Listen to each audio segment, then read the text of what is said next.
V sobotu 19. dubna se v městské části Brno-Chrlice uskutečnila slavnost k příležitosti 80. výročí osvobození obce na konci druhé světové války. Pietní akt u památníku padlých přilákal nejen místní obyvatele, ale i zástupce města, armády a všech spolků. Slavnostní atmosféru potrhla přítomnost čestné stráže a položení věnců u památníku obětem války. My si dnes připomínáme s týdenním předstihem osvobození vůbec Brněnska a výročí kulatý 80 let. V Chrlicích jsme se rozhodli pro takovou trošku větší akci s tím, že jdeme teda o týden dřív, protože jednotky vojenské, které se tady toho dneska účastní, tak mají ten svůj program poměrně hodně nabitý v těchto dnech, tak jsme chtěli, aby se k nám podívali, takže jsme to předsunuli. Zaražaj! Střel! Agoj! Na ruku! Zaražaj! Střel! Agoj! Vyšlo nám to i do Velikonoc, takže jsme to nějakým způsobem spojili i s Velikonocemi, takže v Zámecké zahradě kromě expozice vojenské a historické jsou i věci, které se vážou k Velikonocům, velikonoční jarmark, pletení pomlázek, tvořivá dílnička pro děti a podobně. Kdo všechno se účastnil kladení věnců tady u památníku? Kladení věnců se účastnil v prvé řadě pan starosta inženýr Lukáš Fila, paní docentka magistra Andrea Jochmanová, která je mimochodem autorkou té myšlenky uspořádat takhle velkou akci. Uniformovaní účastníci v historických uniformách, členové různých vojenských klubů z rozmanitostí těch armád, tak jak se k tomuto tématu sluší. Dále potom dobrovolní hasiči, jako zástupci místního spolku uniformovaní, veřejnost. Akce se koná v krásné zahradě Centra sociálních služeb, je to tak? Ano, je to tak. Zahrada Centra sociálních služeb bývalého chrlického zámečku, takže zámecká zahrada skýtá pěkné prostředí pro uspořádání téhleté akce, kde se nachází jak venkovní, tak vnitřní expozice, které se vážou k historii jak vojenské, tak obecně k historii Chrlic. Vy jste velel pietnímu aktu pokládání věnců u památníku.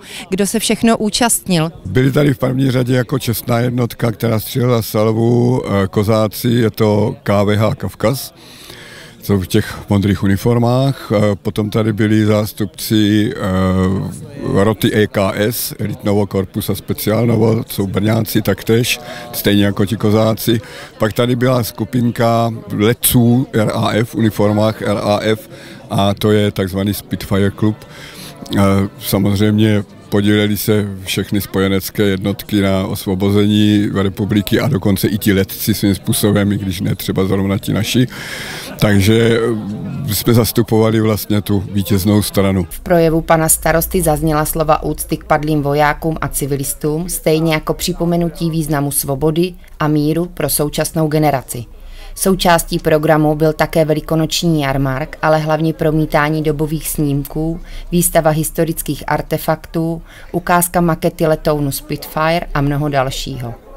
Proběhla krátká výstava dobových fotografií a dokumentů, připravená ve spolupráci s místními pamětníky a obyvateli městské části. My jsme se dozvěděli, že máte celou tu akci na starosti. O co vlastně šlo? Šlo o to připomenout historii obce, respektive připomenout historii obce z období konce války. To byl vlastně základní koncept, který vzniknul už někdy v září loňského roku. S tím jsem přišla za panem místostarostou a obec mi vyšla neuvěřitelně vstříc a řekla, dobře, zařídíme prostor, zařídíme lidi, kteří vám pomůžou, a tím pádem já jsem měla jako historik prostor na to bádat v různých archivech, setkávat se zároveň s místními pamětníky, s lidmi, kteří jsou opravdu z Chrlic nebo mají kořeny v Chrlicích a rodinu v Chrlicích, a tím mi vlastně přispívali různými rodinnými vzácnými památkami. Dopátrala jste se toho, jaké bylo osvobození Chrlic? Dopátrala, pomohl mi deník mladého muže Miloslava Mulíčka, který zapisoval od 15. dubna roku 1945, a v tom deníku jsou popsány všechny důležité detaily, které vlastně už v té době nikdo nekatalogizoval.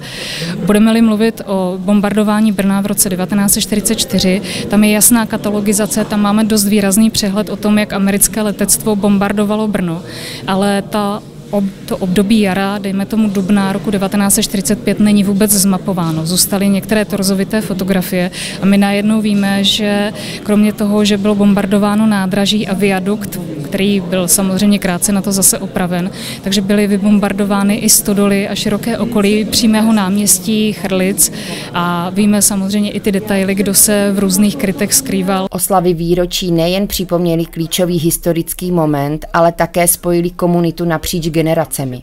Přítomní odcházeli s pocitem hrdosti a vděčnosti těm, kteří přispěli k osvobození a obnově naší svobody. Je důležité, abychom si tyto události připomínali a uchovávali je v paměti.